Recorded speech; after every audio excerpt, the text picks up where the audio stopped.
I wanted to ask you, looked like Coach got on you a little bit after that timeout, and then you came out and got a couple of tip ins and the block. Just your reaction to that, and if you want to let us in on what he told you, that's fine. If not, no I worries. mean, Coach is not really called getting on. He really just calling me up. That's not calling me out. He know what I can do and he know how I can affect the game. And I just call it reassurance, to be honest, knowing what I'm capable of and knowing that I am the anchor of this team on the defensive end. So just letting me know, like, come on, Da, basically cussing with me, to be honest. And that's me. That's what motivates me. That's what keeps me going. That's what wake me up. So you just heard DeAndre Ayton, the Phoenix Suns star center, talk about how head coach Monty Williams doesn't call him out, he calls him up. This is the type of leadership that we all aspire to, where we can be tough on our players, where we hold them accountable, but they only really see it as us believing in them. They feel more inspired by it. In episode 201 of the Coaching Culture podcast, we actually broke down a mic'd up conversation between Monty and DeAndre in last year's finals, so check that out.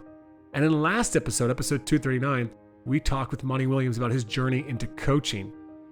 Be sure to check that one out if you haven't as well. In this episode, we're back with more Monty, and Monty is going to go into how he has evolved as a leader and some of the important principles and ways that he leads his team, the Phoenix Suns, which is currently the most dominant force in the NBA.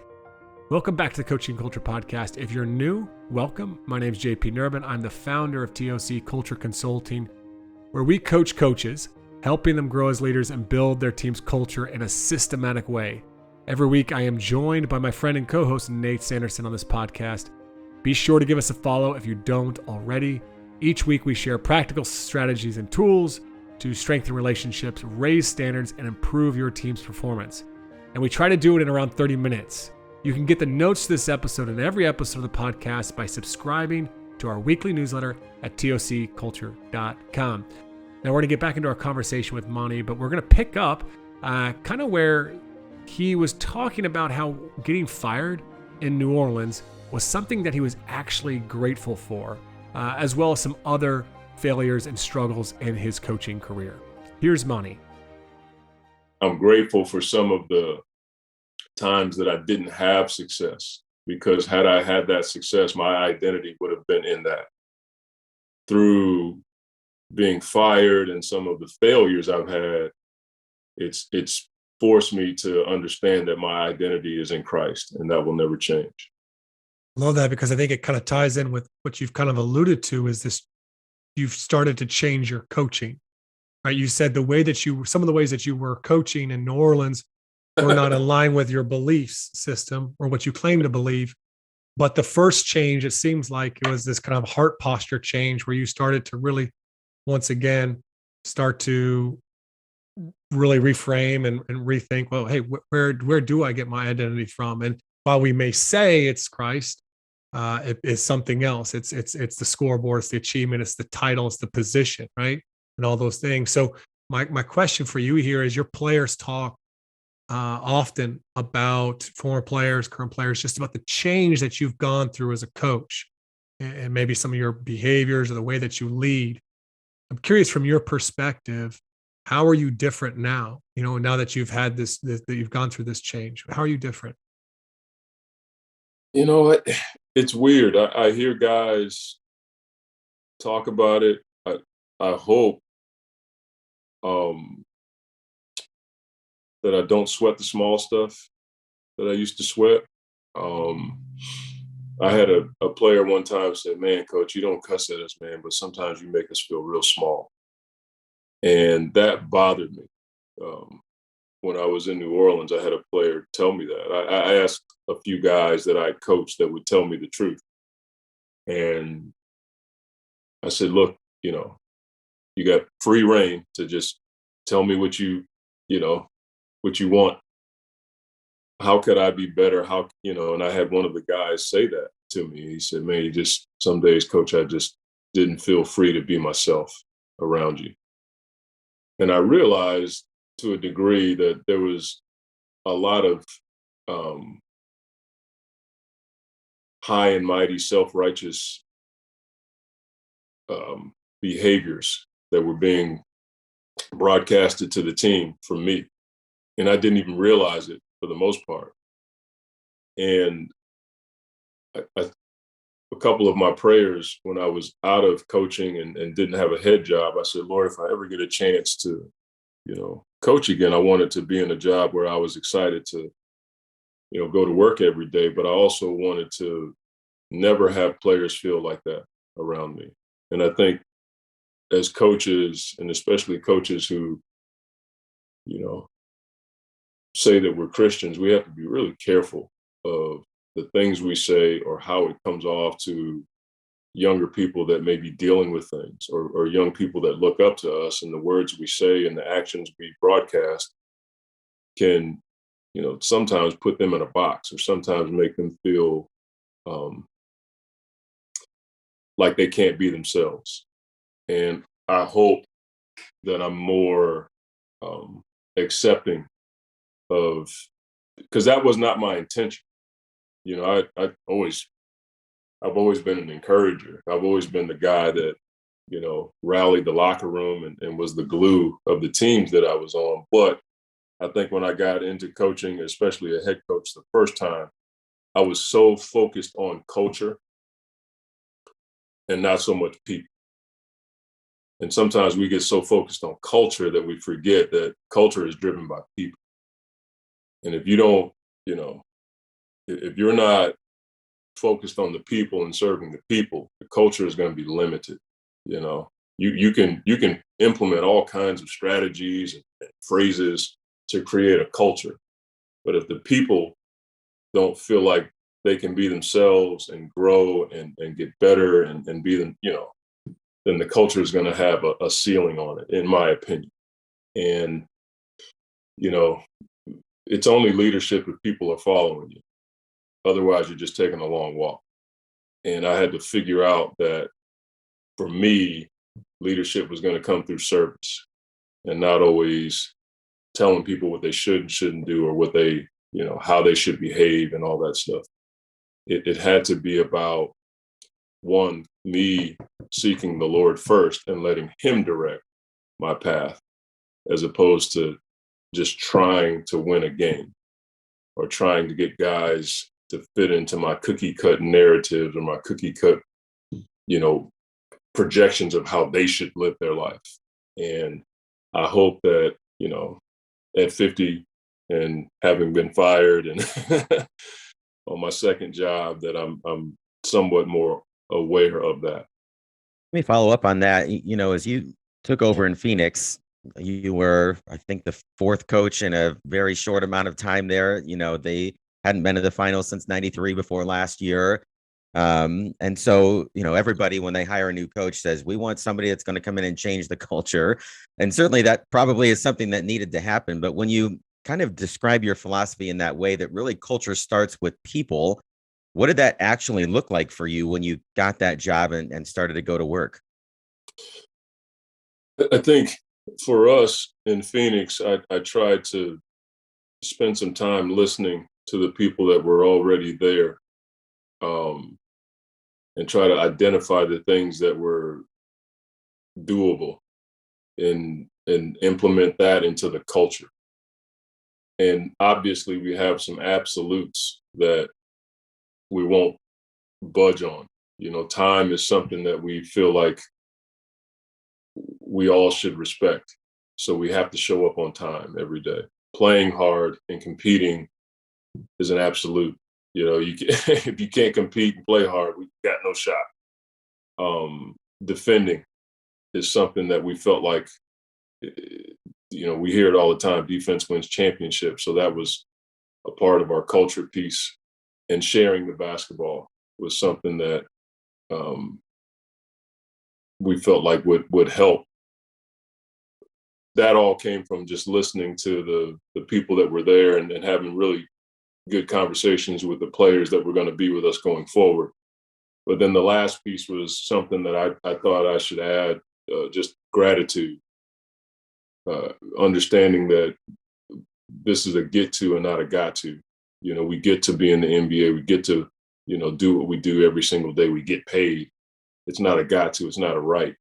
And those were things that I felt like would help this particular program. Totally different than what we did in New Orleans.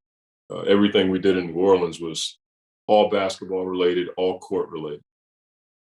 I think after listening to the people and understanding that I was coming into a program that wasn't broken, there was some strengths and some good people there. The Lord has allowed us to create an environment where people feel like they can get better every single day. But I feel like we have an environment where even when they're not their best, they feel safe. And that was a culture piece that we wanted to not necessarily write down, but we wanted to support. And everything outside of that was negotiable. You know, I'm probably a lot less rigid on things that really don't matter, you know, even if it doesn't line up with my paradigm. You know, a lot of guys like to wear jewelry in practice or, you know, wear certain gear in practice. When I came into the league, that just wasn't a part of the deal. But it doesn't necessarily mean it's wrong. You know, for me, it's like, what are the absolutes in our culture? As long as we all adhere to that, I'm good. Then everything else is negotiable. And I think if you have, you know, good people, high character people that are driven, you don't necessarily have to, you know, spend a lot of time, you know, enforcing things that don't matter because they already understand, like, this is our culture. And the last thing, Nate, is, you know, I didn't want a culture that I was building. I wanted a culture that we were going to build. And so there are times where a player will say, Coach, the culture you've created. And I'm like, oh, hold up. I'm like, we created this. And I think that gives them ownership because, you know, we'll be in a game and a player will want to run a play. And it may be different than the play I want to run. But when they come to me, I know they've thought about it. And I'm like, okay, you run it. And that gives them ownership. Well, I think the same thing can be said about culture. It's like when we do this, when we build this, that gives them ownership of the program. And my hope is that, you know, after I'm gone and, you know, done my time here in Phoenix, that some of the culture pieces will live on, you know, long after we're gone. I really could have used that advice around 10, 12 years ago because when I took over a program, I had this vision, I had the standards, and I was like, here we go. JP's going to build this amazing culture. And everything was about how I needed to fix the problems that were already there. And one of the things I love about your stories there is you were like, there's already a lot of really good things here, you know, and there's actually a great book that you know, a mutual friend of ours and Jack Easterby shared with me about culture making. And they talk about sometimes we want to come in there, we want to weed out all the bad. And sometimes about start coming in there, first off, acknowledge the good and cultivating the good that's already there. And that's what you really have done so well at Phoenix. One of my questions for you on that is that word of gratitude, right? That one is it sounds good and you could throw it up on the walls there, Monty, but I felt it when I was there in Phoenix, you know, back in October. I could feel it in the building. You've helped with the players to cultivate that value within the organization. And I'm just kind of curious how you do that in a league where there's probably a lot of entitlement. You know, when they're making big money and big contracts like that, how have you been able to approach that? Because I know many coaches at the high school and collegiate level really want to get their players to be more grateful. It's interesting, JP. I'd love to sit here and tell you, like, throw up the Pythagorean theorem and just say, here's how we did it, you know, like pop, pop, pop. I think it's, you know, the Lord has obviously done some things in our program that are just way above, you know, what I could have asked or think or thought of. But we do, and I try to, throughout the year, be vulnerable in front of the team and just tell them, you know, like the things that I'm grateful for. You know, I'm grateful for walking into the locker room and Jay, our equipment guy, has put a box of new gear and new socks. Like when you get NBA socks, like that's an exclusive club. Like no one can go get those socks. And I'm like, I've been around almost 30 years, man. I'm still getting socks. And, I try to tell the players how grateful we are for how they compete every day and how they let us coach them. And we spend time talking about the things that we're grateful for. We use that phrase, this is a get to and not a got to. I got that from a pastor that I had in Oregon, Brett Metter. He used to talk about Bible study in that way. He'd be like, the Bible study is a get to and not a got to. And I just kind of transferred it to, what we get to do in the NBA. And then we talk about issues around the world from time to time. We just had a slide up that we put on the screens in our practice site, and we were talking about what's going on in the Ukraine, how many people have died and the issues at hand. And then we put a slide up of all of the American players that were in the Ukraine this past year. And we don't even know if they've made it back home or if they're still there. And how grateful we are to be where, we're in the NBA, but those guys had to go play in the Ukraine. And so I'm hopeful that those types of moments where you're vulnerable or you're talking about world issues, or we try to express that we don't take it for granted that these guys allow us to coach them every day. And maybe that, lends itself to a culture of, being thankful for what, we've been blessed to do. I want to ask you about a phrase that I've heard you say and has come out in some interviews, especially when it comes to how you're building relationships with players. And that is, you've got to build equity with a guy. And I've heard you say that in a couple different places. And I wonder if you could just explain, what does that mean, to have to build equity with a guy? It shows up in different ways. When I first got into coaching, the X's and O's and situational basketball and, side out of bounds, baseline out of bounds. Like I was like, man, I got to learn that stuff. But the one way I knew that I could, build equity with players was on the floor and playing with them and playing one-on-one and being there for them late in the evening when they needed to get shots or early in the morning, building that relationship. And that was it, not asking them for anything, or they knew that they could rely on me to help them with their game. And though I call it sweat equity, when you can get out there on the floor and play one-on-one and that kind of thing, it builds relationship because you're out there with them. And that was how I felt when I was on the USA team as an assistant coach. I had Coach K, Boeheim, Tibbs, Mr. Colangelo.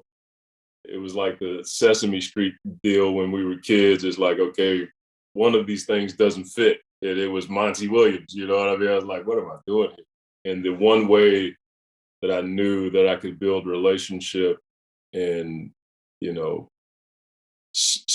in some way touch the heart of the players was to get out there and play one-on-one with them. And they loved it. I mean, they killed me every day, but I just wouldn't back down. And they'd be like, Coach Mont, come on, let's go. And I'd be like, holy smokes, man. I'm like 40 years old, dude. But over time, I started to see a level of trust come from that kind of interaction. And then as I got into being a bench coach as an assistant, we were trying to build a program in Portland. And we had to do a lot of stuff up there, man. It was, a lot of guys coming over to my house for dinner, doing stuff on the road with them, going out to eat with them, having them to my room, talking about certain things that they were going through. And again, I tried to teach through my failures to keep guys from making some of the mistakes I made, and that built equity with them. And so when I had to get on them, about something they weren't doing from a practical basketball standpoint, I had built up so much trust, I think, with them in areas that had nothing to do with basketball or the X's and O's of our program, that they were willing to allow me to call them up, if you will. But it came from time spent, whether it was in one-on-one sessions on the court, phone calls, text messages, coming over to my house. And, my family's always been the kind of family where our house was a bit of a clubhouse. And so when I was in Portland, we'd have 2-3 players over at a time, and they'd come over and eat, and we'd go outside and goof around. But for me, I was trying to help Nate McMillan build a program, and he had so much on his plate. It was my way of taking a little bit of that off of his plate. But I was also trying to build equity with him so that we could, help the program and help guys with their careers. I love that. We're going to get you out of here. We got 2 more. I got one, and then JP's going to finish up here with one more. All right. Sure. So I'm curious about this. You're coaching at the highest level of basketball that there is in the world. And, we've talked about the pressures, obviously, you feel to win, and, the media and guys have their dudes and everybody's got their agendas. And, I'm sure that you feel that, all of us feel that, no matter what level we're at, in terms of there's a certain amount of achievement and accomplishment that, it just comes with the job, right? You got to be successful in order to continue. But at the same time, I get the impression that there's a purpose that goes deeper than that for you. And I think one of the challenges, we work with transformational coaches, or we try to encourage coaches to use the game to change lives, is that, yeah, we got to deal with the pressure to be successful, but there's something more there. There's something more meaningful. And I wonder if you can articulate, what's the mission for Monty Williams when he gets up in the morning, and he looks at his schedule and his 3 times a day with the media and all the things you got to do with practice and games. But what's the mission, the purpose that really drives you in coaching? Yeah, it's one of those things that I don't think I have it down at all when it comes to the balance, and understanding, like, or being locked into that mission, like from the time I wake up to the time I go to bed, I'm like, man, I really nailed it today. Like, I don't feel that way at all. And I'm not saying that to just like throw out some fake humility or anything like that. I'm just being straight. But I read something that kind of, it lines up with Matthew 6:33. And I got it out of my Tony Evans study Bible. He said, don't worry about locating your purpose if you are seeking after God, because your purpose will locate you. And that's just been the thing that drives, I hope, my heart, my coaching, my fathering, my husbandry, is just like making the mustard seed shallow effort to just focus on the Lord, man. Because if I do that to whatever small degree, I'll be in my purpose, if that makes sense. And I think, I fight it like all of us do. I want to win a championship, and you find yourself like going after, I got to this, and we got to go over 2-for-1s, and we got to go over end of game plays, and that's all the stuff that we have to do. But you guys are talking to a guy that's failed, and you're talking to someone who's been fired, and you're talking to someone who's been in the NBA for a while. I wasn't an all-star. I wasn't a star. I wasn't even a moon dust, okay? I'm just a guy that's kind of hung around, and it's only by the grace of God that I'm here. And when I read this recently, it just resonated with my heart. Like, that's it, There is no balance. It's like this day in, day out. Like, what is God calling me to do today? Serve people, love people. Bam. You know what I'm saying? And in that, there's my purpose, and he just adds all the other stuff. Because I'm just being straight with y'all. I walk those sidelines some days, man, and I'm like, I have no idea what to call. I got 3 guys that aren't listening to me right now. I'd rather be fishing on my property in Texas. You know, just being straight with you. And then you think about, you know, the Lord just reset your heart. Like, you're on assignment. I got you. Just surrender. And that's hard for men. You know what I'm saying? We want to control everything. We want 1 + 1 to equal 2. You know what I'm saying? And it's a battle for us. You know, it's one of those things that I think if we were totally honest, and I think this is where God wants us to be. Like we always say, God, family, and then my job. You know, I'd be the first to tell you, man, that's not for me. It'd probably be my job, my next contract, my next fishing trip, and my family. You know, and God's like 20 places down the list, and I think that's okay, because I think God knows that about us anyway. You know what I'm saying? And the Bible is pretty clear. It says no one seeks after God. And I think when we're vulnerable in front of the Lord that way, he gives us that reset of our heart to make an attempt to put him first. But that's where I hope that I'm going. I'm not saying I'm there yet, but I hope that I get there someday. It's so funny you mentioned that God, family, and then, you know, your job or basketball, because I was actually going to ask you about that, because one of the things that I know is, while you may not be perfect, you've shared with me that you do spend time every morning in the Word, studying Scripture, you know, and I know you're pretty disciplined about that, you know. I guess the thing I would ask is there's one of the biggest struggles. I think the thing that coaches struggle with the most, no matter the level, no matter whether your level or their high school level, is, okay, there's the hard losses, there's the days there's those times of life where you go through some hard seasons or maybe even lose your job. But the biggest thing in this thing, is it worth it? Is it worth all this effort? Comes down to oftentimes what it costs our family.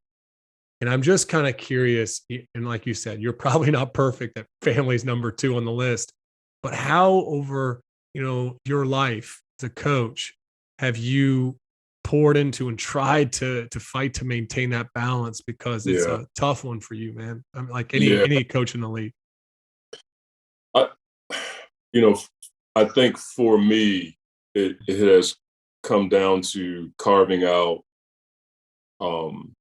time to the point where I have to take time away from my craft, my vocation, my job, and say, I have to make sure I get 30 minutes with the boys in Devos before they go to bed. And it's been life-changing for me. I wasn't someone who would wake up early in the morning and study the Bible. I did Devos most of my life, and those are great. But I watched my first wife, Ingrid, before she went on to be with the Lord, wake up and journal and study and pray. And I was like, I used to be like, that's cool for you, honey. I need my sleep. I got practice. You know what I mean? I do my Devo like lunchtime, you know, that kind of thing. And I'm not judging that at all. But when she went on to be with the Lord, I was away from coaching. I was, you know, had all 5 of my kids, and I was like, holy smokes, man, and I started carving out that time. And I can tell you straight up, it has been a game changer for me. And the really cool part is, like anything else, like, we do what we want to do as men, you know what I'm saying? And our bodies get used to the things that we want to do, right? And if no matter what time zone my body just wakes up. But it took a season of forcing myself and setting my clock and doing all that stuff. And I'm just so grateful for that, you know. And there are dry seasons, man. Some mornings I get up and I'll do my study and I'll read and I'll be like, I don't know what I just read. But I think for me, it was so necessary. Again, it just goes back to Matthew 6:33, you know, just making the shallowest effort to put God in a place of preeminence in our life, in my life, has been somewhat of a game changer for me. And then taking time away from film study. How many times can I watch a pick and roll? How many times can I watch a guy get through a screen, or it. And Pop taught us this in San Antonio. He was like, there's way more important things than basketball, and he would tell us, don't ever lose sight of that. And he would remind us about our families and being home for dinner, that kind of thing. It helped me to put rules in place in our program that no one can be in the gym coaching or working players out when it was their family dinner time.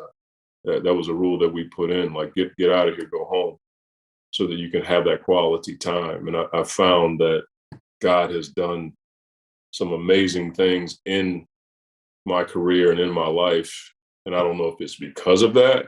I just know that was one of the things that I didn't want to slip, is to, just be all basketball, and it's 10:30, 11 o'clock, and I haven't talked to my boys or my girls about the Lord or whatever they're going through.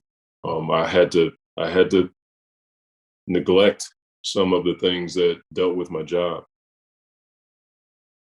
I love it that you bring it back to that personal discipline, though. And that, for me, that was the similar experience, as carving out that time of first things first in the morning.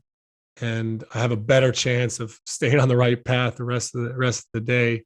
So I appreciate that. And one thing I'd share too is just to be able to experience and see other coaches when I visit in Phoenix, just other coaches talk about how it was different. They had a level of balance. They got to be with their families that maybe they hadn't experienced elsewhere. So, it's one thing to hear it from you, but then, to also know that's the reality of the situation, or at least what you're striving for as much as you possibly can, I mean, I got forced into it, though. I was in New Orleans, and Mike Malone, who coaches in Denver, was on our staff.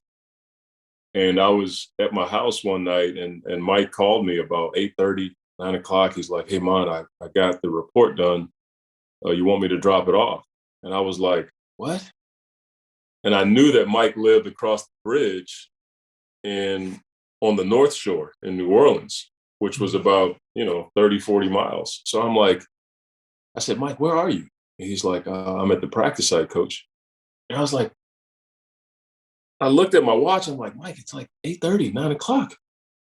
And he's like, "Yeah, I've been here just working on I said, "Hold up, Mike." I said, "Hey, man, you can't do that, because Jocelyn's going to be mad at me." That was his wife, Jocelyn. He had two beautiful daughters. And I think I remember I'd heard the story about Bob Stoops at Oklahoma, how he had the rule that everybody had to be home around 3:30, 4 o'clock, so they could have dinner with their kids. And then if they wanted to come back, they could. And so Mike kind of forced me to do it. And so we put the rule in the next day. Like, I didn't want anybody in the gym after 3:30, 4 o'clock, when I knew kids would get home from school. And so that kind of gave our coaches, because I told them, I'm like, "Look, you guys aren't impressing me by sitting here till 10 or 11 o'clock at night, because I'm not going to be here. I'm just telling you." I'm going home. I'm eating with my family. I'm going to watch film. I'm going to do all my stuff, but don't feel like you're impressing me by staying here late, or you think you're going to get an ESPN story about how hard you work, because it won't matter. It's just the way it is. And that's one of the great things.